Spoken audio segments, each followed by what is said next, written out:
It's Monday, September 25th. I'm Matt Harmon. Welcome to the Yahoo Fantasy Football Show presented by NerdWallet. It's a hell of a day to talk ball, and joining me to do just that is the one and only Scott Pianowski. Scott, what's going on, buddy? Not much. It was a fun day. It was a record-breaking day. There were some incredible highs today, some incredible lows. And then we got a competitive game on Sunday night to cap it all off. So another week in the books. Let's break it down.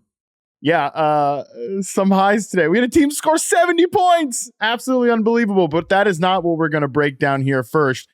Scott and I are going to run through every game that happened here on Sunday. And, you know, how it works here on Sunday night. We're basically just, firing off the cuff, shooting from the hip. We're reacting in real time.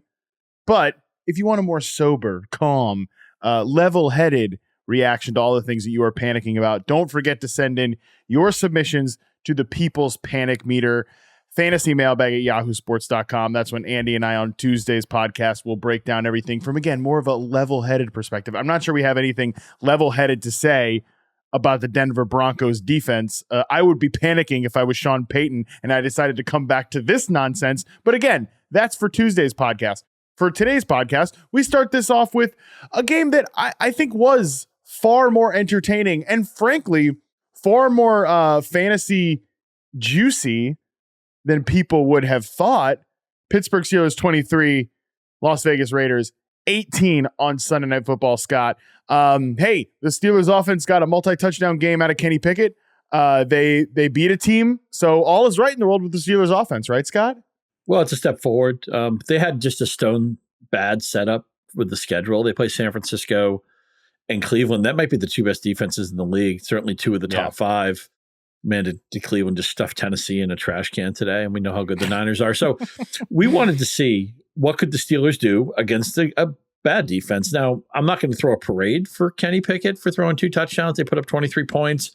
They kind of took the air out of the ball late and just held off the Raiders. But it ended up being a decent fantasy game on both ends because both concentrations were narrow, right? I mean, the Raiders were especially narrow. We know that there's really 3 guys you can use on that team, but at least it's funny. Like all the Steelers, I liked as sleepers the previous week. I'm like, maybe Calvin Austin will do something on Monday. Maybe Pat Freiermuth, and they both do nothing on the Monday game. I think you had to back off those guys. They both score a touchdown today. George Pickens is getting behind defenses every week. Jalen Warren is starting to get more involved. Not that Warren necessarily popped. It's hard to know how to take the Pittsburgh rushing numbers at face value because they were ahead by so much in the second half. It becomes just don't fumble, don't give the game away, don't picket the game away. And so you see Najee Harris, just making sure he doesn't fumble and not really trying to gain yardage. Warren had a couple of touches like that, but I just wanted the Steelers, great summer, horrible opener. They win the second game because their defense is great and because Deshaun Watson played terrible, but their offense, they made one play to Pickens in that game and Warren had a couple of plays. That was about it. So we just wanted to learn that we could trust the Steelers again. We could feel good about Pickens. We could feel good about maybe flexing Warren if we need to.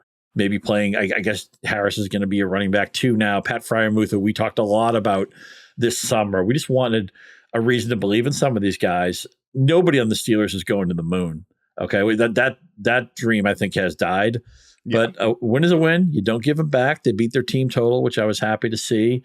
And, with a guy like Freiermuth, it's a very low bar to clear, right? If he can just get, what did he get tonight? Only 4 targets, but he has goal line equity. He gets 41 yards and a touchdown. That makes you a hero at tight end. If Jalen Warren can get double-digit touches every week, he had 11 today, that makes him a flex play on the ugly running back street. So, a step forward for Pittsburgh. Now, I don't think the Raiders played all that great, but Devontae Adams gets 19 targets. He probably get 5 more targets since we started recording this. But Jacoby Myers looked good doing his Jacoby Myers thing, and Josh Jacobs had the backfield to himself. No other Raider running back had a carry. So I think the Raiders are one of the worst teams in football. I don't think this McDaniels thing is a good idea. Garoppolo is what he is. I mean, at one point, I think he was the most overrated player in the NFL, but at least we know this. Devontae Adams is going to be open. Jacoby Myers is going to be a security blanket. Josh Jacobs is the only guy getting the ball in the backfield. So even if this is a bad team, they should present 3 very playable fantasy options every week. Yeah, a lot to unpack here from this game, and starting on the Steelers side of it there, they won the game, obviously, so we can start with them. I hear your points about like the run game. Obviously, they're ahead in the second half. They were ahead by a decent amount there, but Man, it's just every time Najee Harris gets the ball, like there's a little bit of like there's actually not even a little bit. There's a kind of a large section of fantasy analysts that are just very openly anti Najee Harris, and like they've already put him in the Melvin Gordon to Austin Eckler, bucket with him and Jalen Warren, or the Ezekiel Elliott to Tony Pollard bucket with him and Jalen Warren there. It's so I agree he's not an explosive player, right? Like he runs a long time to gain 5 or 6 yards when he like is actually able to get room. But the guy really never has any room, Scott. They're 6 of 15 on third down in this game because they're really never in like positive down and distance situations. They're almost always like working from a deficit when they run the ball on first and second, or God forbid, third down. Like this offensive line, I think, is still a huge problem. I think it's a problem for Kenny Pickett when they drop back to pass, because the Raiders aren't a good defense. And this was like, okay, how can you clear the very, very low bar of beating the Raiders defense? But Max Crosby is a werewolf. He's a Wolverine over there. Like he's going to get after the quarterback, and that was a problem for Kenny Pickett when he gets in those negative down and distance situations. So I feel like I come out of this one kind of thinking, you know what, this run game is not going to be good all year. Like I think it's a huge anchor on the entire offense. And like I think the answer to why is it bad is, well, number one, Matt Canada's concepts, not good. Number two, the offensive line is bad. And number three, Najee Harris isn't a guy that, like, he's maybe going to get what's blocked for you, but that is quite literally about it. The schedule for Pittsburgh, they get Houston next week, who surprisingly, the Jaguars didn't get over that banged up secondary, so I don't know how to feel about the Steelers next week. They get Baltimore, who is dramatically injured. Then they go on their bye in week 6 and return to Rams, Jags, Titans up until week 9 there. So yeah, I still feel very like, I don't think we ever thought the Steelers were really going to the moon. We thought maybe they could get into the atmosphere, like they could get out of Earth's atmosphere, but maybe not quite all the way to the moon. But I'm still kind of like struggling where I see them at this point. That's totally fair. I mean, you can say, well, what more could you want if you were a Harris manager, right? You play with the lead most of the way. You get 19 carries, and what do you get for it? 65 yards, no touchdowns, and no catches. Well, only one target in the passing game. And Warren's role has gotten a little bit bigger and a little bit bigger the last 2 weeks. So the problem with Harris, if you drafted him, it's just not, you said, he's not very well liked in the fantasy community. If you're trying to trade Najee Harris, you need to have something to take to market. You get to hope maybe next week he breaks off 115 and a touchdown against the Texans, and then you have something to sell, because right now you don't have anything to take. People are like, oh, I saw the game. Yeah, he's sharing with another guy who catches the ball, and the Steelers are life and death to score 17 points every week. Yeah, exactly. I think that's kind of the problem with Najee Harris right now. And that actually sort of transitions me into the Raiders side of it. We can just talk about them really quick. It's funny. At one point, like Mike Tirico and I think Chris Collinsworth were breaking, like they're kind of like, why is this team so inconsistent? Like it feels like a very inconsistent team. And I can, I'm sitting on my couch watching it, and I'm like, I can't think of a team that's better to be inconsistent on offense, that's more perfectly set up to be inconsistent on offense, because they have a really good wide receiver duo. I'd actually be curious, like, where you think Devontae Adams and Jacoby Myers ranks as a wide receiver duo, because they don't have like, Jacoby Myers is like a perfect number 2 receiver, especially to an elite guy. And my God, what an elite game from Devontae Adams on Sunday night. Jacoby Myers is like a perfect number 2. He's not like one of these 1B guys like in, maybe Cincinnati or Philadelphia or Seattle or maybe even Tampa Bay. Maybe you still put them ahead of these two guys, but they're up there in terms of wide receiver duos. Myers is like still one of the most underrated players in the NFL, and Devontae Adams, like I said, perfectly elite. But other than that, Scott, like what else do the Raiders really have going for them? Like Josh Jacobs, I'm curious where you stand on him at this point. This is another like kind of game from Josh Jacobs. And I think right now he is getting what's blocked for him, which is your job as a running back. But if you're going to be in like an elite tier running back, and Jacobs' calling card used to be like breaking tackles and adding more on top of his runs, but he's not. I don't think he's really doing that right now to this point. And this is another team with offensive line problems. And frankly, like we're talking about a team that has these really high highs and they can be really splashy, but then there's these rocky moments. And frankly, that is Jimmy Garoppolo. So everything about the Raiders feels inconsistent to me. Yeah, a problem with Jacobs his whole career, which is very common with running backs, is his game script has usually dictated his performance. Almost the overwhelming majority of his touchdowns have come in Raider wins, which is not uncommon for a running back. But I say to you, dear listener, how many wins do you see in this Raider schedule? Okay. Right. I know they already have one, which is, they feel like an 0-3 team. They are 1-2, but I'm looking at their schedule. They look at 5. This is staring 5-11 or 6-11 or 5-12 in the face. This 17 game schedule is always going to feel weird to me. And as producer Colin says, does a win over Denver count? After week 3, maybe it doesn't. You only beat him by 1 point. You didn't really beat him by anything if you only beat him by 1 point. Matt, did you know the Broncos allowed 70 points today? 70 points. I mean, they used to be enough to win an NBA game. It just blows my mind, man. What a world we live in. But I didn't draft a lot of Jacobs. I don't think I drafted any Jacobs. I didn't like what he was tied to. And as you say, they're struggling to move the pile. So the ball, if you want concentration, you got it. The problem is, it's the concentration of a 5-12 football team. Right. 22 targets between Adams and Myers. The next highest guy on the depth chart is 5, and that's Josh Jacobs, who touched the ball 20 times. So if Jacobs can pick it up, it actually is, even if they're not a good team, it's actually really, it's like the perfect offense for fantasy because it's so highly concentrated, like you said. Just looking at the Raiders schedule, I agree with you. They're going to lose some games here. If you do want to get out on the Jacobs business, or if you want to see hey, is it time to be optimistic? You get the Chargers next week. They get the Packers, they get the Patriots, then they get the Bears in week 7. So there are some spots here to really see who Josh Jacobs is over the next few weeks. All right.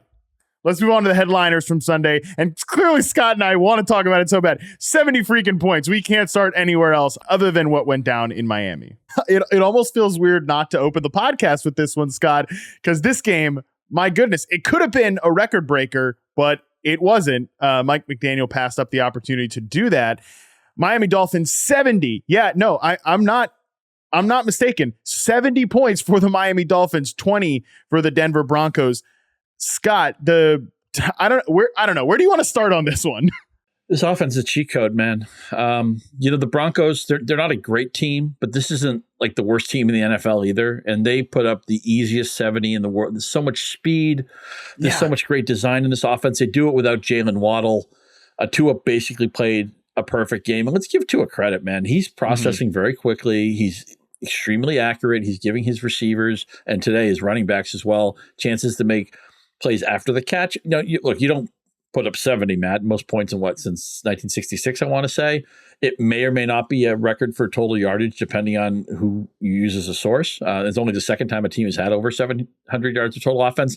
Part of that's going to happen because the other team, is somewhat complicit. I mean, Tyreek Hill was wide open on that first touchdown, but all I want is what everybody wants now is just a healthy season of Tua. Let's get Jalen Waddle back soon, because this could be the best offense in the NFL. It's at least in the conversation. I mean, we know Kansas City had a great game today and all that. You get Taylor Swift in the house, you got to do some special stuff. But Mike McDaniel's a wizard, and he's got these motorcycles on the outside, and Tua's playing at such a high level. And now they have a backfield that seems like it's overflowing with talent. And we were talking about some of those guys. I'll let you take that first. Producer Colin was giving us some scouting tips beforehand. I'm at a point now where I'm just going to trust Mike McDaniel to put anybody who's a part of this offense. And look, I get it. If you played Berrios or Smythe today, maybe you're a little bit salty they weren't needed. But I think Mike McDaniel can support. We thought this would be a really narrow tree, and maybe it might not be as narrow in a couple of weeks. But I think Mike McDaniel and Tua will find a way to support several guys here. This is the best offense in fantasy football. Easy to say after they score 70,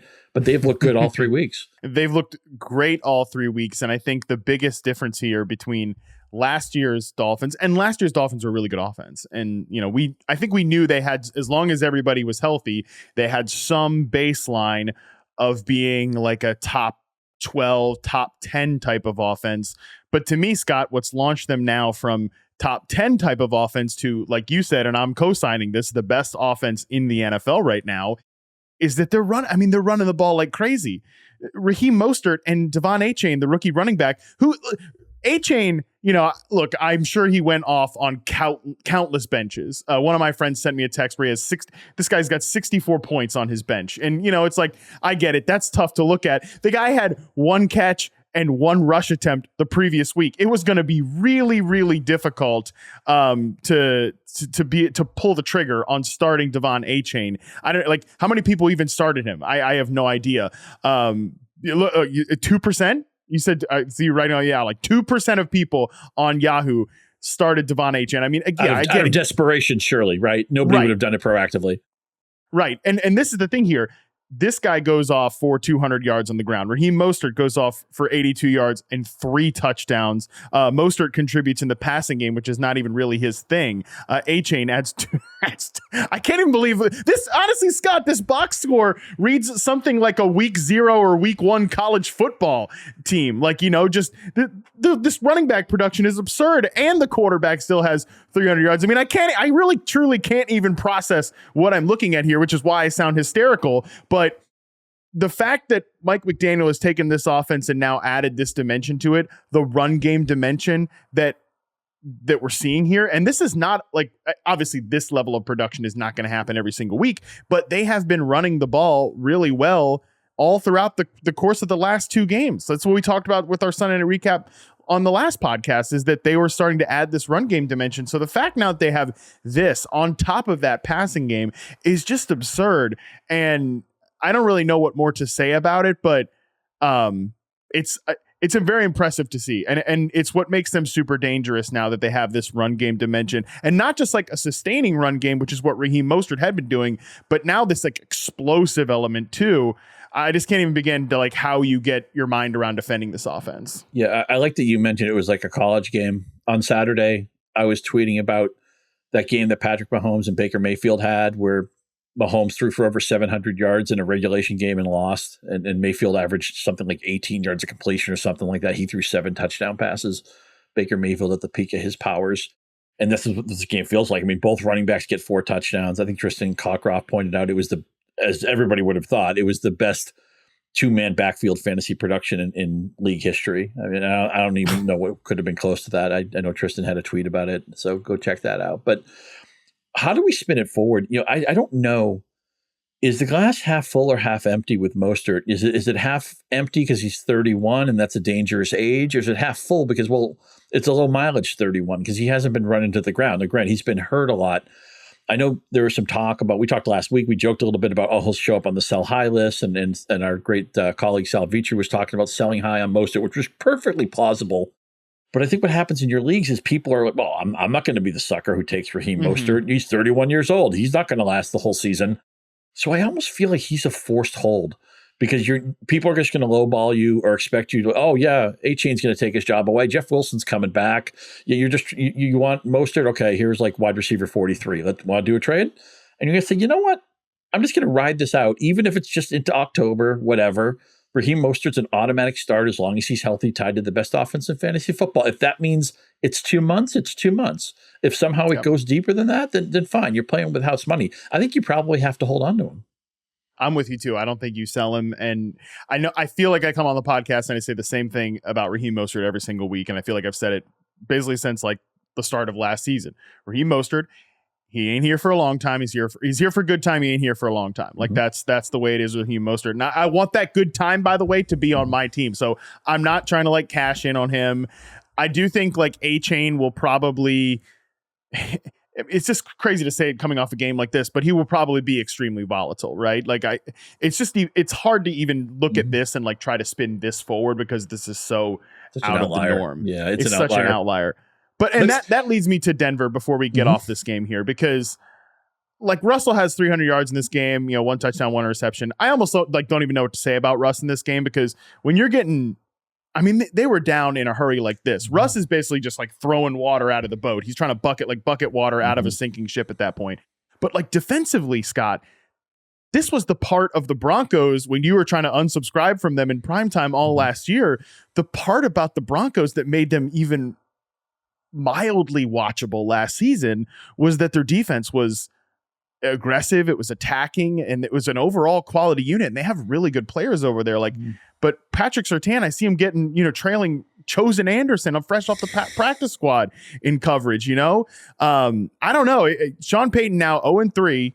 The side of the ball that was probably the side we felt like we could have counted on more gives up 70 points to the Dolphins. I don't know what to do with the Broncos at this point.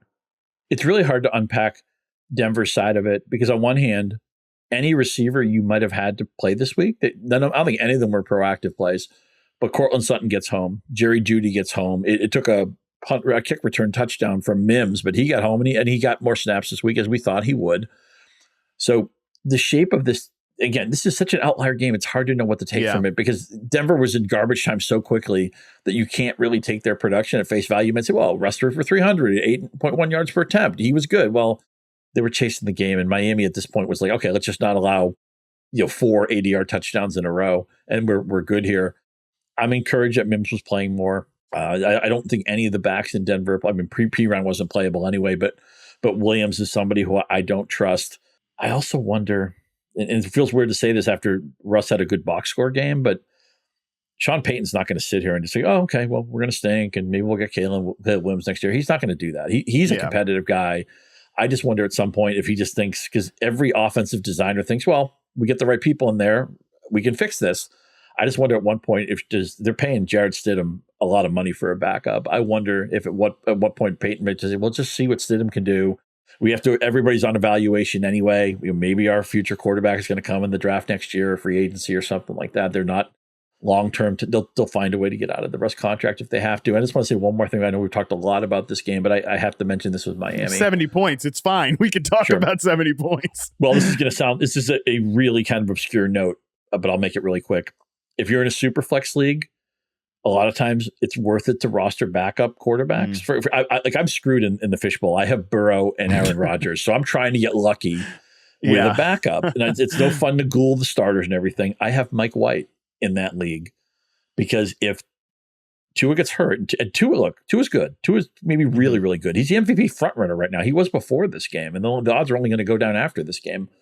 But this is such a captain's chair. This is such a rocket ship that anybody at the controls I'm interested in every super flex league, any league where backups are rostered, and I realize that's a small percentage, Mike White better be on somebody's team.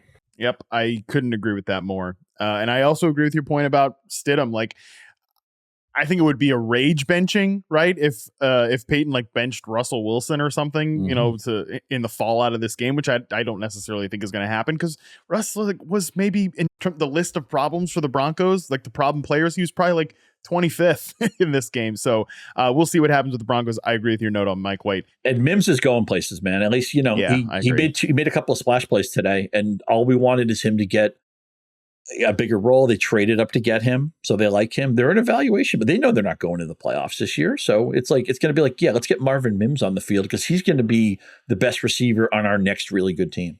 Yeah. I think they might not have known it going into Sunday, but I think they probably know it now that they're not going places, or at least they should. Next game up here, LA Chargers 28, Minnesota Vikings 24. This was the movable force versus the stoppable object in this game in terms who's going to blow this thing at the end, right? Between these two teams, who's going to mess this thing up? In the end, the Vikings are not able to get it done. The Chargers win this game. I think this was a really big signature type game for Justin Herbert. Not saying he was perfect here, but I saw next gen stats. The Vikings blitzed Justin Herbert on 40 of his 50 dropbacks. That was the second highest blitz rate in a game of the NGS era, 82%. Herbert averaged 2.26 seconds time to throw, his first game under 2.4 of his entire career. Got the ball out fast, was decisive, got the ball to the guys, to Mike Williams before suffering an injury. Keenan Allen has 200 yards. I'm taking the L on Keenan Allen, thinking he had lost a step. I take the L on that. That was rough. That was on me. And he's a player I'm more than happy to be wrong about, right? Because I just love the player so much. If he's not at the age cliff, that's awesome. I'll be happy about that one. But I think it was a really quality game by Herbert, even if it was a who's going to fumble the bag here at the end. Yeah, well said. For all the pressure they put on Herbert, or theoretical pressure, he sacked once. Right. It felt like they weren't even getting to him. So, but they kept trying. And I take the L on Keenan Allen too. We were sharing a mind on that one, and it's interesting. I've already written the first 1,000 words of my booms and bust piece, and I haven't mentioned Keenan Allen yet, who had an 18 catch game, and he throws a 49-yard touchdown pass to Mike Williams. but there's just nowhere to squeeze him in because all this other crazy stuff is happening. So he'll have to be in the down ballot stuff. But Keenan Allen is, when you say, okay, they're blitzing Herbert today, who does that favor? Well, the guy who gets open the quickest on the most defined route, the most reliable hands. That's obviously Keenan Allen. Williams get banged up in this game, does catch the touchdown on the gadget play. Man, Josh Kelly, last week I wanted to give him all the excuses because Tennessee, Mike Vrabel, he may go 4-13, but you're not going to run on Mike Vrabel's team. So I thought, okay, I'll give Josh Kelly another shot. I'm sure I told some of our listeners and readers to play him this week, and it went nowhere. This was a weird game where the game landed around the total. I think the total was in the 53 range. So 52 points were scored and there was a ton of yardage. But the problem is the touchdowns went to it just happens sometimes. Donald Parham had a couple of touchdowns. Josh Oliver had a touchdown. At least Allen and Jefferson got their own volume. And Alexander Mattison, just to flip to Minnesota, he needed to have a statement game. He played very poorly the first 2 weeks. And look, don't be a jerk to him on social media. He's a person and everything. But we evaluate his play. That's what we're here to talk about. Not him as a person or anything. He's a decent guy. I'm rooting for Alexander Mattison. I thought he ran really well today, and he did get involved in the passing game, which was important because wherever it's worth, they added Cam Akers. There's talk of maybe Ty Chandler playing a little bit more. He looked good in limited action today. Madison needed to have a game to kind of say, okay, it's my backfield and the other guys are the complimentary guys. He had that game. Also, as a thought experiment, Matt, how many catches would TJ Hawkinson need to get to break 100 yards? I'm thinking probably like 14. The 8. If I told you what tight end went 8 for 78-0 today on 11 targets, of course that's TJ. That is the TJ Hawkinson. There should be a little TM next to that. And how many of those do you think are just like Kirk Cousins getting the ball out of his hands in like the 2-minute drill too, like at the end of the end of the second half and the end of the fourth quarter, just Hawkinson sitting in his own, catching the ball, muscles out of one tackle and then goes down to the second guy. And it's interesting. He was traded last year. I can't wait to talk about the team that traded him and what they're doing at tight end, because I think they might have the number one dynasty tight end in football right now. But yes, somehow the NFL couldn't have a way for both the Chargers and the Vikings to lose this game. A crazy Staley decision to go for it late on. I know on 4th and 1, some of the advanced metrics might say you should go for it all the time, never punt.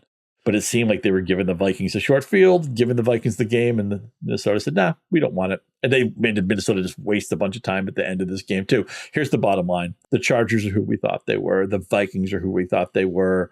And I have cold feet now on Josh Kelly going forward, and I feel a little bit better about Alexander Mattison after today. Panthers, Chiefs, Bears, next 3 games for the Vikings. Those are pretty gettable matchups, Kansas City notwithstanding, but definitely Carolina and Chicago. Those are pretty gettable matchups for Alexander Mattison if he can continue to hold on to the job. There were some rocky moments still in this game, but overall, I thought he was a sustaining runner. He made guys miss a little bit more, and like he just executed the assignment, which is what they needed to be. Want to quickly flip to Mike Williams here. MRIs tomorrow for him, so you might know by the time you're listening to this, initial fears are not good for Mike Williams. We've really seen like almost nothing out of Quentin Johnston so far. Their rookie first-round pick. He has 2 catches for 10 yards in this game. Josh Palmer did have 4 for 66 and a touchdown, lost a fumble. Also, his touchdown kind of was batted up, by the Minnesota defensive back. So not sure how much I'm giving Josh Palmer credit on that, although he was certainly willing to celebrate afterwards. This is the fear I think I have with the Chargers offense, is that if Quentin Johnston is not ready to rock, and he was a player that I didn't think was going to be ready to rock from day one, and so far that's proved to be true, we're going to start to get back into the same areas we were with the Chargers pass game last year. But I will say this year, if Keenan Allen is healthy and he's playing like the Keenan Allen we see right now, maybe my fears aren't going to be quite so bad if Keenan Allen's playing this way.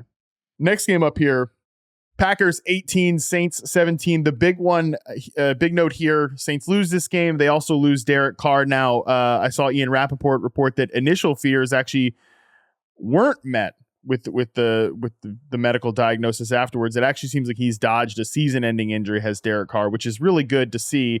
Scott, I know that people will be, and I'm curious what you think about this, I know people will be excited about Jameis Winston taking over this team because he's like aggressive. He's kind of a meme quarterback. But I think Winston, if he's still the player that like last we remember Jameis Winston, and I have no reason to think he's not, I think he's kind of a terrible fit for this team. Even if he's like a quality backup quarterback, they have intriguing offensive pieces. Obviously, Chris Olave is a superstar, fantastic catch today. Michael Thomas has looked good as a possession receiver. Rashid Shaheed makes one big play per game mandatory. They have Alvin Kamara coming back next week, so the run game will probably be a little bit better than it has been. But this is like a defense first team, right? Like Dennis Allen has this defense playing really well. Nobody scored more than 20 points. It's not been a great schedule so far, but nobody scored more than 20 points on the Saints. A guy like Winston who's going to give the other team chances to get back in the game, I actually think is a kind of a weirdly bad fit for the Saints as currently constructed. But I think from a fantasy perspective, he might obviously juice up the attempts for the current Saints offense. It's interesting. If Winston does have to play, I seem to remember when he first played for New Orleans, and I think maybe Sean Payton might have still been there, that they'd deprogrammed Winston a little bit, and they'd made him check down a lot, and he was not throwing interceptions, but he wasn't throwing the YOLO balls either. I admit, from a fan perspective, from a fantasy perspective, I'd love to see deep drops, just chuck it to Chris Olave and let's watch him go. Yeah, get a little Shaheed here, give a little bit to Thomas there. Let's have fun. Alvin Kamara is scheduled to come back next week, so that could be fun. And I think the hidden story here is that Derek Carr, nobody wants to talk about this. Derek Carr, and I realize the stats aren't everything. He had worse efficiency metrics last year than Andy Dalton. He had a really bad season. I know Carr was okay in this game, although as you mentioned, the Saints haven't done anything special on offense for 3 games. They've had a bad run out without Kamara. They lost Williams for whatever that's worth in the second game. A lot of the stuff I thought might happen today didn't happen. I thought this would maybe be a Taysom Hill game. He wasn't used a lot. Jimmy Graham, of all people, a classic. He's still in the league touchdown. A lot of backup tight end scoring this week. I guess it's open to interpretation of what player Winston might be. I just don't think I think Carr is maybe at best average right now. I think he may even be below average. I get really spooked by that last season he had with the Raiders, and that was with Devontae Adams still playing at an awfully high level. So I don't think they lose that much with Winston. But again, do we get the Tampa Bay YOLO Winston, or do we get we're going to play Saints ball Winston? Because I think he was a different guy the last time he was a regular starter. No, that's fair. I think we still kind of just need to see who Jameis Winston is at this point. I think Dennis Allen soured on Jameis Winston last year because he kind of started to get back into some of that like pushing the ball stuff, and that's why they played Andy Dalton like all season long. Green Bay on the other side, I still see like some encouraging signs from Jordan Love, but I'm not like totally all the way in on this offense. But I do have to keep reminding myself that we still haven't seen them with their most explosive receiver in Christian Watson, and like that offense is just totally different with AJ Dillon at the helm and not Aaron Jones in the mix. AJ Dillon, who I was asked a lot of AJ Dillon questions today, and some people just had the depth to bench him. Some people didn't have the the depth they had to play him. And AJ Dillon needs touchdown deodorant. Again, if I told you, Matt, okay, running back, he went 11 for 33 and he didn't have a catch, you'd be like, oh yeah, sounds like AJ Dillon's music. Did he score a touchdown? Did he bail you out with it? No, he didn't score a touchdown. Jordan Love scored the touchdown. Okay, that's it. That's who AJ Dillon is. He's just a guy. And 3 games without Watson. I know he was close to playing this week, maybe next week. At least Love pulled this game out. I thought he played very poorly for 3 quarters. Give the Saints defense a lot of credit for that. But Jordan Love doesn't have the 2 most impactful guys that he needs. And I'm great. Christian Watson's only a second-year player too, but this is such a young team with the receivers, right? Just so many second-year guys and first-year guys and some journeymen getting into the game and stuff. I don't want to say too many negative things about Jordan Love, who I think has played reasonably solid so far, until he has a chance to play with his 2 best pieces, because they're not on the field right now. So the fact that they're 2-1, they could have easily won the Atlanta game. I think they're a solid. Well, Furr's a good coach. I think Love is going to be a good professional quarterback. It's just really hard to step into those shoes. Favre, Rodgers, but before the season, I wasn't sure if Love was any kind of an extended answer. Now I think that even though today wasn't a great game, I think he'll be here. He's going to be the quarterback for the foreseeable future. And I didn't feel comfortable saying that a month ago. Next game up here, Houston Texans 37, Jacksonville Jaguars 17. Scott, it is very troubling for the Jacksonville Jaguars that CJ Stroud behind a makeshift offensive line. They have cluster injuries at the offensive line and in the secondary. CJ Stroud sacked 0 times. And then on the other side of it, Trevor Lawrence has, I know passer rating's not everything, but an 85.3 passer rating throwing against that secondary that just put its top cornerback on IR, has other injuries back there. Jags are 1-2 now, and I don't really know who the Jacksonville Jaguars are. They feel like an identity-free team. All the things I thought about them have basically gone to the wayside. I don't know. Where are we at with Jaguars, like players in fantasy and just in general right now? That's a great question to which I have no effective answer. There were so many victory laps after week 1. Trevor Lawrence going to the moon. Oh, all you idiots who were afraid to draft Calvin Ridley. He's fine. He dominated the Colts. Well, he dominated them for half. He didn't do anything in the second half. And the Chiefs, okay, maybe they just caught the Chiefs at the wrong time. The Chiefs were rested. They got Chris Jones back. They needed the game like blood. What's your excuse against the Houston Texans? And look, there's a lot of things about Houston I like, but they're a team. They're a bad team on the rise to being competitive, right? You shouldn't lose at home to Houston by 20. And you got pushed around, as you mentioned. They didn't put a hand on CJ Stroud, no sacks, no turnovers.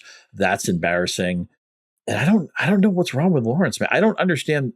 I mean, look, Zay Jones is a good player. Your offense shouldn't collapse when Zay Jones is off the field. Last week, it was all the touchdowns that were, 2 inches out, a foot out, a couple of toes out. They were so close to having monster games last week with Jones, with Ridley, with Lawrence. I gave them a big pass. I feel lucky I didn't use them in Survivor this week. A lot of people did. It was a very bloody Survivor week because, of course, Dallas loses. We'll talk about that later. But sorry about that, Colin, producer Colin, big Cowboys fan. But, maybe I just want to focus on the good stuff. That CJ Stroud.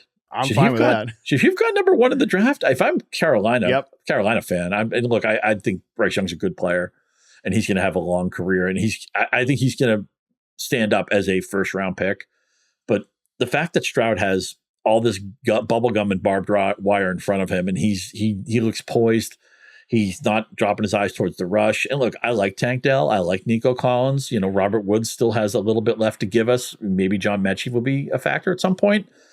But it's not like CJ Stroud is throwing to Olave and Garrett Wilson and Marvin Harrison Jr. and all that stuff. I mean, he's making it work with a very ordinary set of pieces. So I feel very confident. I had to start Tank Dell on some seams this week, and he came through with a big game. He wasn't covered on his touchdown, but it's just funny. That's a big play. You think of Tank Dell is winning underneath, but he's a part of this offense. I know Nico didn't have a great game, and they only had to throw 30 passes because they were ahead. I feel very comfortable that Houston is going to get Pierce going. Singletary was more involved today than I thought. Maybe the running game will come around when the offensive line gets healthy. Houston's going to outkick their ADPs, and there's a lot of, they're not league winners, but they're going to embellish your roster. They're going to step you up. A lot of guys like Nico, quiet game aside, you draft him as a 4, maybe he's a 3. Maybe you picked up Tank Down, maybe you can start him as a flex now, stuff like that. A lot of guys are going to outkick their ADP coverage. I wish I had a better tick. I'm going to watch the Jacksonville, the last 2 games. I'm going to watch both of them Monday or Tuesday and try to figure out what's going on. Of course, things are broken, teams fix it. So that's why a lot of times when I rewatch games, I try to keep in mind, the problems that I'm going to see as a reasonably intelligent person. I'm not an offensive coordinator. They're going to see that stuff too. They're going to try to fix it. There's just too much talent here for me to think that Jacksonville won't fix it. Everything I saw last year from Lawrence, I thought screamed out that he was legit, and Calvin Ridley certainly looked like he was legit in week 1. So my thought would be that Jacksonville will figure it out, but there was nothing about the Houston defense that should have been a problem.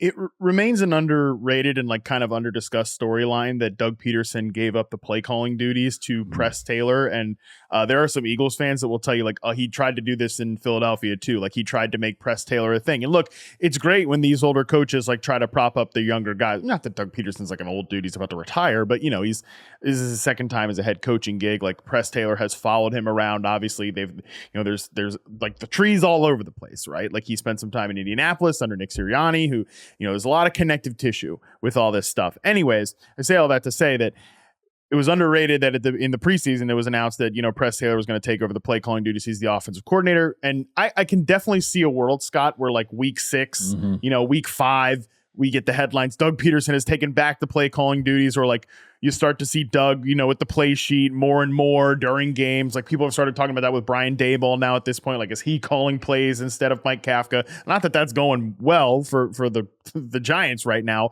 but I can see that happening. And then maybe this offense gets right then. Because you're right. I don't have a good answer for what's going on with Jacksonville right now. Like on a team level, they don't rush the passer and they don't really protect their quarterback that well. That's two ways that your team's going to underperform if you do that stuff. But from a fantasy angle, the fact that they're not really they're not giving a lot of pushback, right? Houston has them kind of on the ropes the entire day. They score 17 points. Kansas City kind of has them on the ropes the entire game in week 2, and they scored 9 points. And even though Calvin Ridley kind of went crazy against the Colts, I think we know through 3 weeks that you can go crazy on the Colts cornerbacks. Like that's a weak spot. So I don't really know what the answer is for Jacksonville, but I do think it's one of the biggest outstanding questions in the entire NFL right now.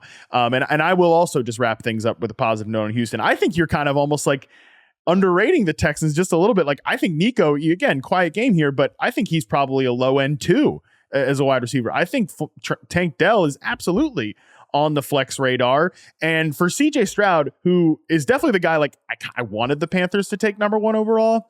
And again, maybe Bryce Young turns into a good player. But the thing with Stroud right now is I think he's already answered some of the biggest questions that people had about him as a prospect. One, can he process information? The S2 test. I can't wait to hear how Dalton, bangs on the S2 test for the 5th straight week on the podcast here on Thursday. But, more importantly, he's playing under pressure. He's playing in inadvantageous circumstances, which were two things that people had legit questions. Like, can he play off script with CJ Stroud? And he's already answered those. Whereas with Bryce Young, he's not really answered any of the questions so far. And it's so early in these guys' career. I'm not we're not calling the match right now, but the fact that it looks this encouraging for CJ Stroud is really good. I'll close with 2 points. One, I mentioned the no sacks. Offensive lines have something to do with sacks, but sacks are generally more of a quarterback stat than they are an offensive line. So people say, oh, David Carr had no chance. He gets sacked 1 million times. Sacks are more about the quarterback.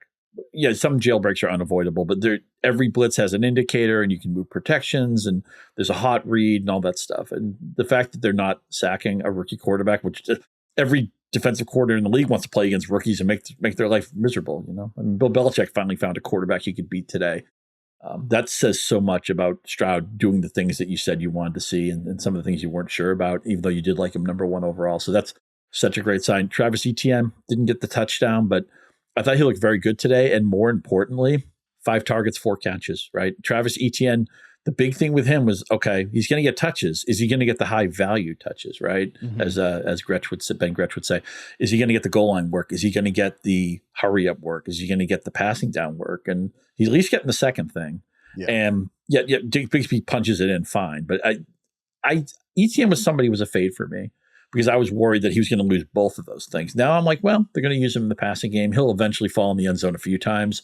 I think Etienne is actually going to be just fine. All right, next game up here, Detroit Lions 20, Atlanta Falcons 6.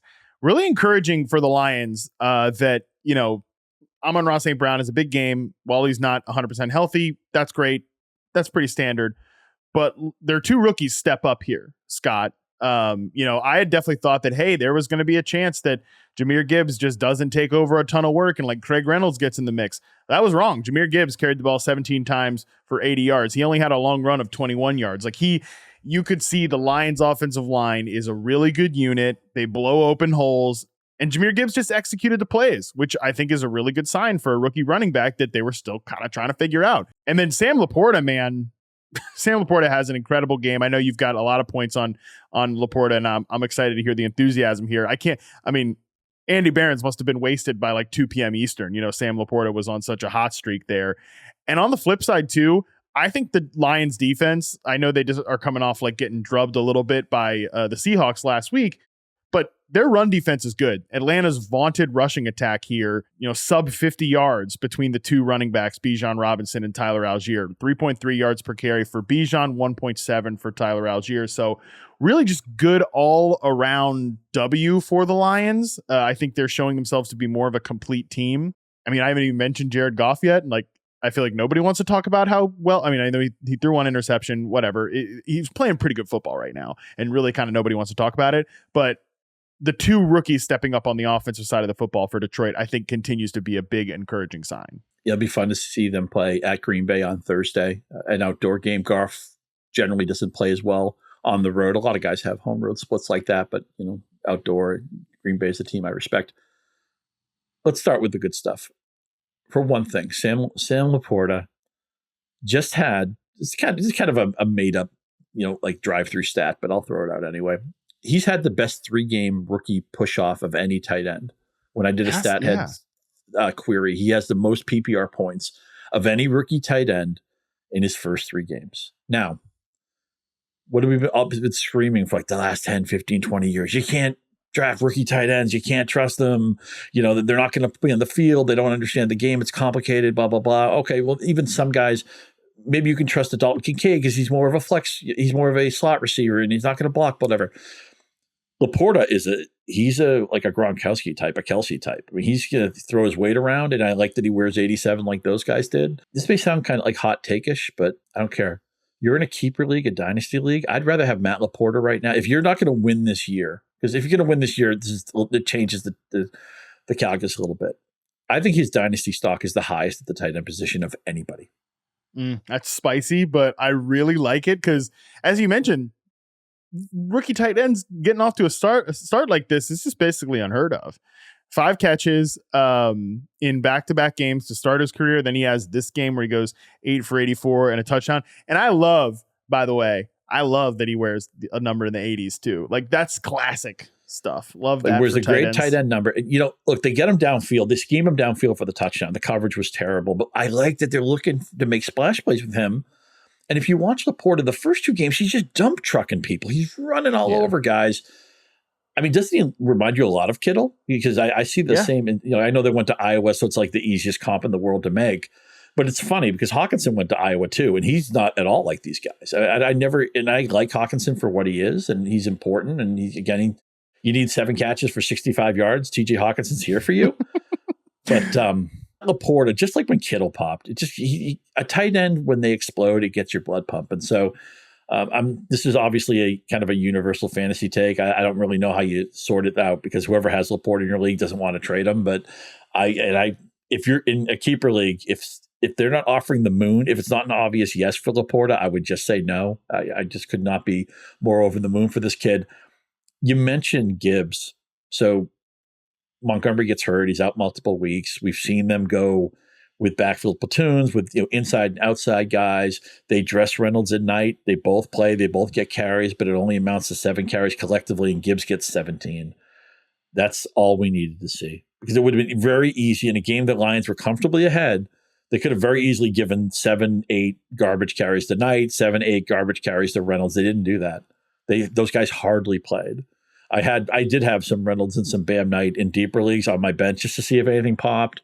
If they found a 10 to 12, 13 touch roll, because that has fantasy currency, especially if they'd get the goal line work. But no, they said, Gibbs, it's your job, man. Those guys are secondary guys. You're the man, and we'll run some of the inside stuff that we would have run to Montgomery. So that's all the stuff you wanted to see. I don't know what happened, if there was an injury or just he gets schemed out or he was covered, but I did tell a lot of people to play Josh Reynolds today. And Josh Reynolds, a big fat bagel, no touches, no targets, no catches. So that didn't come up. Now, granted, it wasn't a game where Detroit had to chase it, but still, I mean, other people got home. St. Brown was fine. Laporta was great. Khalif Raymond made a couple of plays. So I guess Josh Reynolds is out of the circle of trust. The best thing I can tell you about the Falcons, if you're frustrated by how and granted, they get outplayed. They only had like 17, 18 snaps in the first half. And that's on them. If you're not maintaining offense, if you're not moving the chains, then you don't hold the ball. That's how football works. But if you're frustrated by how they handle their distribution, you need them to lose a game, because when they win, they get empowered and they think, okay, what we're doing is working. At least when you lose and really get your tails kicked, as you said, the Detroit defense was tremendous. How did Aiden Hutchinson not go first in that draft? I'll never understand that. But it's not just him. They've built a What did we just talk about with the Jags too? Like they can't pressure the passer. Man, wouldn't they love him? It's just nice to see. I'm a transplant to the Michigan area, and people are nicer when the Lions are good. It's just nice to see something good happen, like Aiden Hutchinson fall in their lap when they shouldn't have been able to draft him. A local guy, he went to Michigan and all that stuff. He's got such a high motor, but at least the Falcons have to look in the mirror now Arthur Smith has to ask himself, what kind of offense are we running here? And granted, you might say, well, we want to throw the ball. We can't throw downfield routes when Desmond Ritter's getting sacked 7 times. Yeah. And how many of those sacks are on the line? How many of those sacks are on Ritter? Communication. Yeah, for sure. A little bit of both. But man, I have Drake London shares, and I don't. It's at the point now, like Drake London is a little bit like the NFC's version of Garrett Wilson, where if you gave me a really low projection, like, okay, would you like to lock in 5 catches for 63 yards now or play the game out? I'm like, give me the 5 for 63. I'll take it. Yeah. Fine. Done. God. That's where I'm at with Garrett Wilson too. It's like, he's terrific. And so is Drake London. It's just, I just think it's the round peg in the square hole. All right, let's move on to the next game here. Indianapolis Colts 22, Baltimore Ravens 19 in overtime. This game, I mean, it was an interesting back and forth game, kind of a weird game that goes so deep into overtime. As expected, Gardner Minshew kind of runs the offense a little bit. Zach Moss continues to be like one of the best fantasy pickups, early on this year. We'll see what happens if and when Jonathan Taylor gets back, but 30 carries for Zach Moss, 5 for Trey Sermon. 5 for 17 yards, of course, goes over 100 yards to Zach Moss, scores a touchdown through the air on a really nice receiving play, which was like not Zach Moss's resume. But I want to just talk about the Ravens here real quick, Scott. Let me just read you off the current injuries that the Baltimore Ravens are dealing with. And this is going to take a second. Offense. J.K. Dobbins, running back. Justice Hill, running back. Gus Edwards, running back. Keaton Mitchell, running back. Wide receiver, Odell Beckham. Wide receiver, Rashad Bateman, who picked up a hamstring injury today. Wide receiver, Tylan Wallace. Center, Tyler Linderbaum. Guard, Andrew Voorhees. Left tackle, Ronnie Stanley. Defense, that's just one side of the ball. Defense, Marlon Humphrey, cornerback. Cornerback, Demarion Williams. Cornerback, Trayvon Mullen. Safety, Marcus Williams. Safety, Adarius Washington. Odafe Owe, linebacker. Linebacker, David Ajabo, pass rusher. Malik Ham, linebacker. Linebacker, Tyus Bowser. I'm reading off a tweet, by the way, at Live Raven Nation. Shout out to those folks for putting together this very sad tweet. I mean, this team is incredibly banged up here in week 3 that like they're almost at an unrecognizable point. Yeah, after a year where they had very bad injury like last year, a lot of the pro Raven stuff was like, well, okay, they can't possibly run out as bad as they did last year. And now it's probably worse. I missed the Edwards injury, and I was wondering why there was so much Melvin Gordon on my screen, which was, look, Melvin Gordon's had a nice career, but I was resolved that I didn't need any more Melvin Gordon in my life. And then there he was getting 3 yards a carry, encouraging 3.2. Yeah, 3.2. Give him the 2. Want to be fair. Yeah. If I get a 3.2 for a semester, I'd want to be on the dean's list, right? Lamar Jackson finally gets back in the end zone on the ground, but it's out of necessity, right? Because Gus wasn't available, and what are you going to do? Hand it off to Melvin Gordon? Too much of the passing I thought was horizontal for Baltimore. I want to see more downfield shots. But again, as you said, if you don't trust your offensive line, maybe, or if you're missing, you have cluster injuries, it just makes it hard to run the offense that you want. A guy that you got right that I didn't get right is Michael Pittman. I was just nervous that, I know Richardson didn't play today, but I was just worried that Richardson was so raw. He hardly played at Florida. Could he support Pittman, who I still think was drafted somewhat optimistically? And I was just nervous that, man, I flipped on it. I was a friend of mine sent me his roster like a week ago, and he was trying to figure out if like Dotson or Pittman was higher on his depth chart. I said, well, before the season, I would have told you Dotson was pushing him and maybe was ahead of him. Now it has to be Pittman. And that gets backed up today. The Colts are one of the few teams that has a backup quarterback where the team doesn't go totally kablooey. I mean, Minshew is meant to be the number 2. He's not going to take the job or anything, but they made the right hire. I think they drafted the right quarterback. And Zach Moss, who I don't think I have any shares of, I tried to get him. I should have been a week earlier on that, and I wasn't proactive. And he looks good, man. He even got a little bit involved in the passing game, which you generally don't think of with Zach Moss. He had almost all the carries to himself. Obviously, Trey Sermon isn't going to get in his way. And I talked about like the Falcons like needing to look at themselves in the mirror after they lose a game, although they're still 2-1. The Colts are 2-1 now. They have a bad relationship with Jonathan Taylor, and it's frustrating and everything. I don't think they're in a hurry to patch that up. I think like, you know what? We're doing just fine. Zach Moss isn't a superstar, but he's good. He's here. He's healthy. He's under contract. We're going to play with the guys we have. And I think Steichen's doing a hell of a job. I mean, they've had to play with both of their quarterbacks. I like what the Colts, I'm buying what the Colts are selling right now. If I was a Colts fan, I'd feel great. I'd feel great about the direction of the team. And yeah, there should be a situation where it's like, okay, Jonathan, like come on in here. Like, you should want to be a part of this. You should want to be a part of this and have a prove it season. And we'll give you a big contract at the end of the year if the vibes are really good between you and the rest of the team. So I'm with you, but Zach Moss looks really good in this offense. All right. We had a lot of games in the headliner section because there were just a lot of really good and really interesting games. A lot of takeaways there, but let's take a quick break. We'll re-rack. We'll talk about the rest of the games from Sunday here. All right, talk about two teams that live in the rest section at this point. New England Patriots 15, New York Jets 10.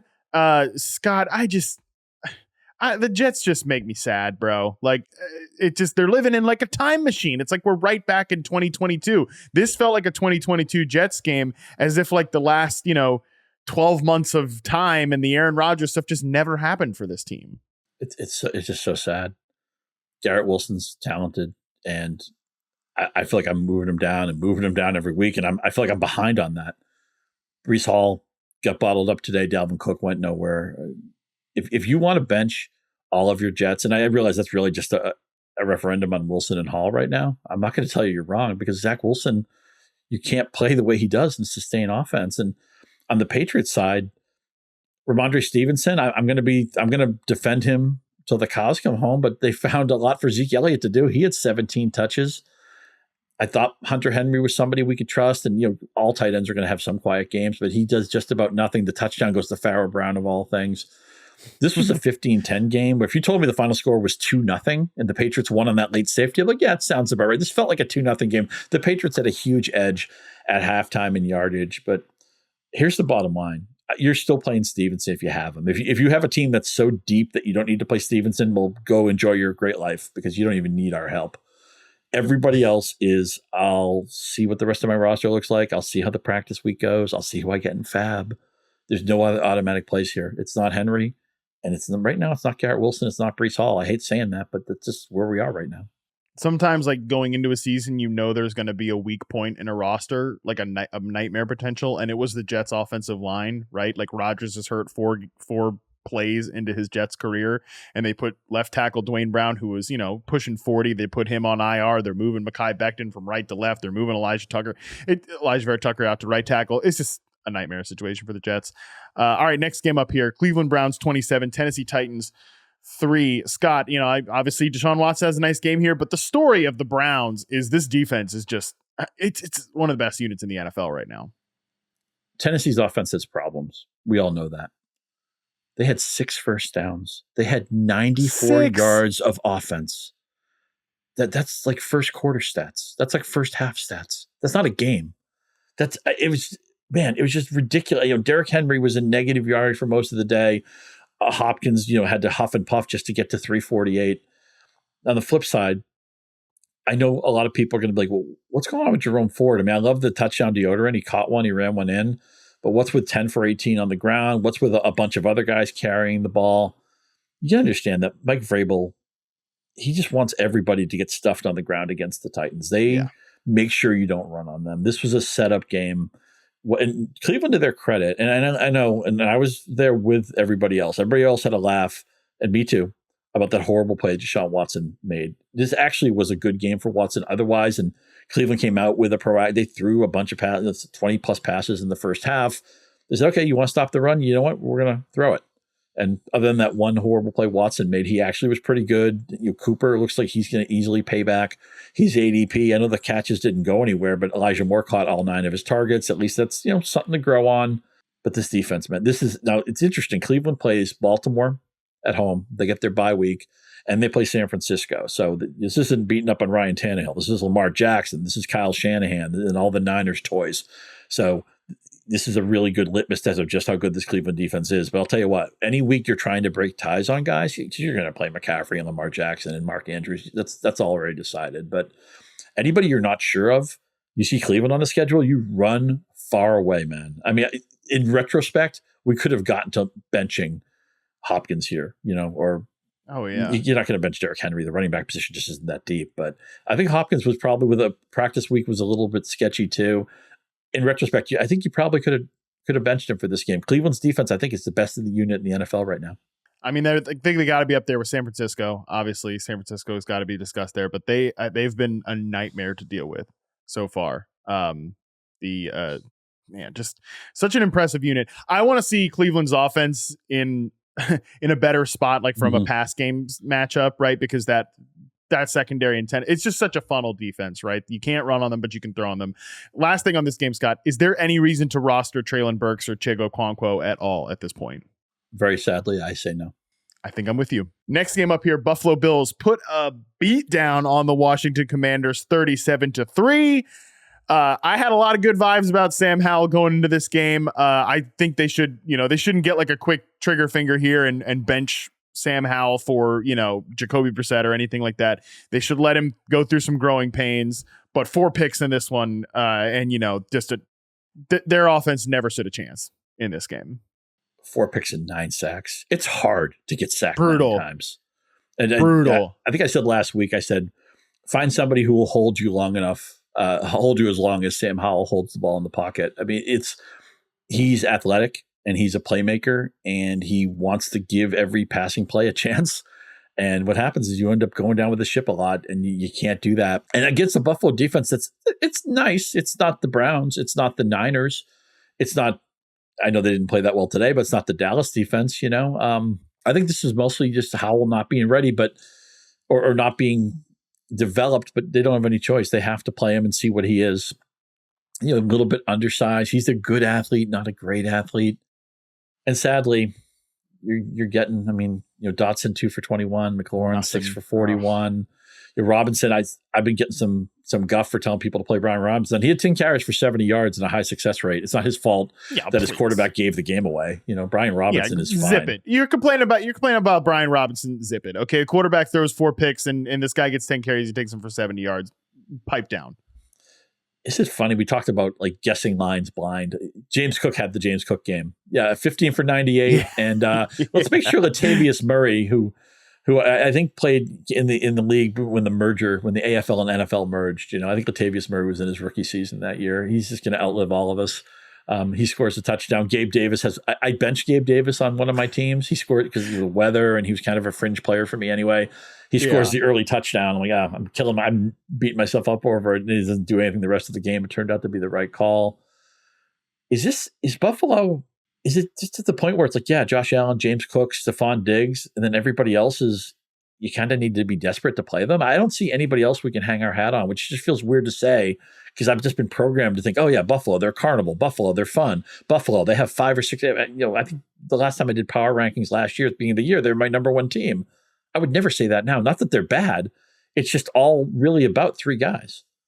They're a really good offense, and this is a really good defense that they played here today. Mm-hmm. Washington is that defense gets after you. They'll rush the passer, and just overall really quality unit that they've got there in Washington.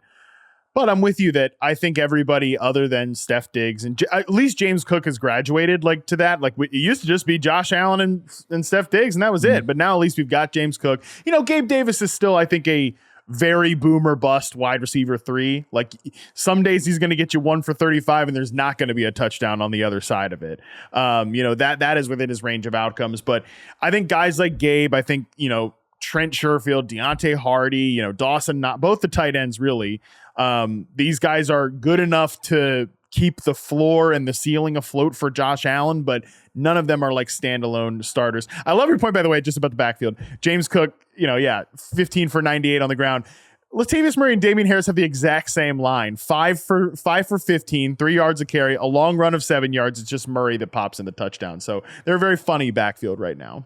All right, next game up here. Seattle Seahawks 37, Carolina Panthers 27. I don't love that this offense looked a little bit better with Andy Dalton under center in Carolina. But again, I'm not writing the script for Bryce Young yet. Just not the best start to his career, but we're spoiled by young quarterback play. Most rookie quarterbacks are not good. So Andy Dalton has a respectable performance. He didn't come in here tear it up or anything, but he did have a very productive passing day. Adam Thielen, 11 catches for 145 yards and a touchdown. Shout out to you if you had that one. But I don't know. This game kind of went as expected, although I think Carolina was a little more competitive than maybe I gave them credit for going in. I know the trades you want to will into existence so infrequently happen, but Andy Dalton would be Joe Namath in the Jets. my Garrett Wilson shares would be, I'd talk myself into that so quickly because he wasn't that bad in New Orleans. And today, very Dalton-ish game, right? I mean, the volume got him to 361 and 2. He only averaged 6.2 yards an attempt. He took up 3 sacks, which is about what you expect from Andy Dalton. He knew where his bread was buttered. He threw 14 targets at Thielen.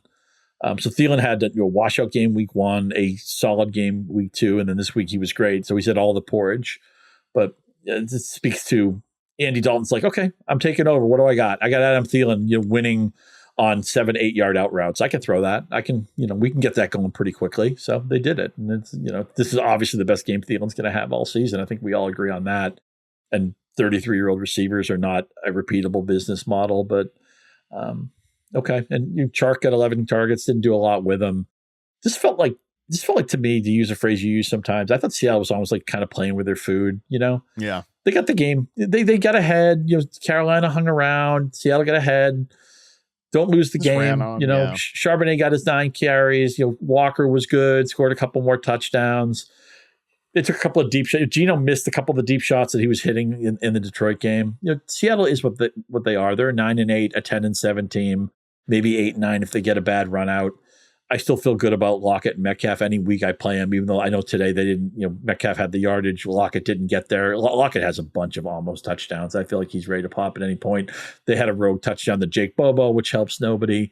Seattle's just a solid football team. And Carolina, man, Adam Thielen's one of those guys. I feel like he's going to probably be on waiver wires like in November. I'm going to enjoy it while it's happening. Next game up here, one of the biggest surprises of the week, Arizona Cardinals 28, Dallas Cowboys 16. I hate to be, sports talk radio-y or first takey or whatever, but didn't it just feel like the Cowboys were due for a game like this? Everybody's like talking, man, Cowboys best team in the NFC. Are they better than the Niners? Are they better than the Eagles? Even my dumbasses on this podcast, like maybe we all owe Mike McCarthy an apology. They lose to the Arizona Cardinals. To the Cardinals' credit, Josh Dobbs, I said on the show, has been playing better than people want to admit. But still, I know you just lost Trayvon Diggs. You can't. Marquise Brown is working Stephon Gilmore. Marquise Brown's a good player, but he's working Stephon Gilmore on the outside. You're blowing coverages like Rondale Moore's getting loose on you. Just a pretty poor performance from Dallas here. I'll just get Arizona out of the way because they're really quick. They play hard. Yeah. Dobbs is poised. James Conner is another guy who's going to outlive all of us. Brown is playable every week. The Zach Ertz circus kind of came to an end this week. Only 2 targets after being targeted off the bus like crazy the first 2 games. But you can play Conner with confidence. And this is the team I thought before the season, Survivor, just pick against Arizona every week. And then they were life and death with Washington first week. And the Giants needed a crazy comeback to win. So I don't think this upset in retro, it's easy to say now.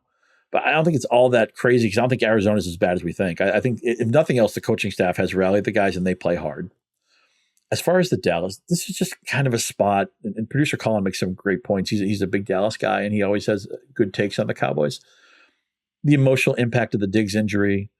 They have 3 starting offensive linemen who are all game time decisions, and none of them play. This is, again, I'm reading right off Colin's notebook here. Is that excuse all the flags, all the blown coverages, all the red zone trips that they didn't cash in on? No, that's why you lose games you shouldn't lose sometimes. But it was a setup spot, an out of division game, emotional hit. You don't have your pieces, and you probably think, okay, maybe we're entitled. All the smoke that's been blown. Maybe we're just going to show up and win because they'll cower at the sight of our uniforms and our helmets. And football doesn't work that way, but.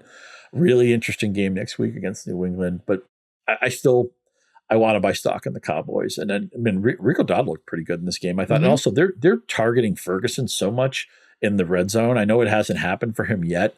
I still think he has 7 touchdowns in the back pocket that are going to come out at some point. Yeah, I'm with you. If the Cardinals are supposed to be tanking and only thinking about next year, nobody told the players and nobody told the coaching staff, and that's usually how it goes when we talk about tanking. I am so impressed. They play hard, man. They really get they don't after play it. They don't play dumb. They don't play they're not a good team, but they don't play a stupid bad team. The compete level's always there. And people on the Broncos game, I saw a couple of compete level plays that made me wonder. That guy took that play off. I don't see that with Arizona. And everybody, like, I mean, Sean Payton's one, that's coach in the NFL, blah, blah, blah. And then everybody wants to dunk on Jonathan Gannon. I'm not trying to become like the Jonathan Gannon guy or anything like that. The goofy videos are out there on social media, but the players aren't like tuning him out because they are playing hard. And this is their reputation and their jobs on the line. What? Maybe. I'm just saying maybe. Maybe he's another Dan Campbell. Maybe he's not so much an X's and O's genius, but maybe he can emotionally connect with his players. In such a weird way, too, because like if you put those two humans side by side, like I couldn't imagine like getting a beer together. You know what I mean? They just look opposite from each other, Jonathan Gannon and Dan Campbell. But hey, whatever it is, I think the players are buying something there. Okay, last game up here.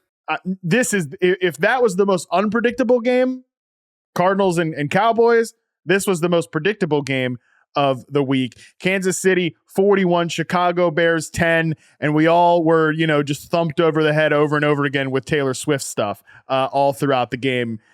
She's saying, let's effing go, and Travis Kelce's sweet there to sit next to his mom. And like, that was the most, even if you don't give a damn about Taylor Swift, which you should never publicly say because she's one of the most like popular people on planet Earth, even if you don't care about Taylor Swift, that was the most interesting thing in this game because the Bears, oh my God. I mean, just a joke. They're just a joke at this point. I got to give you a Taylor Swift take. And I know Producer Colin's probably like, this thing's already 20 minutes off the rails, but so many musicians who I greatly respect, like Beatles, like Bob Dylan, they all talk about what an amazing songwriter Taylor Swift is and how generational she is. I mean, look, she's obviously an unbelievable entertainer and she connects with people, but she's such a smart songwriter. And that's something, I know I'm not the target audience for Taylor Swift. I'm not a 17-year-old girl or maybe even a millennial, but I have tremendous respect for her songs. Not only are they catchy, but they're so well written. The slant rhyme is outstanding. Slant rhyme goes back to Emily Dickinson. This is the first Emily Dickinson reference we've ever had in this podcast. So I think Taylor Swift's great. I think her and Kelsey, it's a fun story. Yeah, does it get beat to death? Kind of, but it's still fun. And of course, if I had known Taylor Swift was going to be there, I just would have pounded every Kelsey prop, touchdown. Kelsey's always like minus 190 to score anyway. But right. Yeah, like he's not going to score. Mortgage though. I mean, my God. Yeah, he's just going up to Mahomes like, hey, T Swift in the house, man. I can't wear it. They won't let me wear 89 for some reason, but you can get me in the end zone. So, and Chicago, congratulations on a day where the Broncos allowed 70 points. You looked like the biggest dumpster fire in the NFL. That was quite an accomplishment. And I thought, I'm going to hammer the Bears for this. I know there's a lot of problems here, but after Justin Fields took a really big shot late in this game, why they allowed him to come back into a game that was not competitive. He's your quote unquote franchise guy. I realize you want to develop him and get something to feel good about. Put him on the sidelines and keep him safe for the rest of the day and reevaluate tomorrow and reevaluate during the week. I thought it was irresponsible and really kind of cruel to put him back on the field. I had a prop for him to beat his rushing yardage. He missed it by just a few yards. He did run more proactively today, but they should have not had Justin Fields finish this game. Well, Scott, I did not expect a Taylor Swift diatribe from you an hour plus into this podcast. It wasn't a diatribe. It was just my Taylor Swift thoughts. It wasn't your I mean, look, okay, I'm not going to say diatribe. I did not, and I'm not saying that to be mean. I'm just saying I did not expect you to have a Taylor Swift take to drop at this point of the podcast. Are you dropping $4,000 on a Taylor Swift ticket to go to the concert? No. But by the way, did the Bears have a blank space for their game plan? I mean, are they just going to shake it off? And you know what I'm shaking off? The damn Bears play the damn Broncos next week, pal. I mean, the two most embarrassing teams I'll tell you what, that game is not going in the binge category for the binge skip stream preview. Okay. That's not happening. So, oh my God, the Bears are just, there was a headline that came out at the beginning of the day that they're like not committed to, they're not committed to being committed to Justin Fields, basically. And that like proved everything to me, the way you just the way you just outlined how they handled that injury.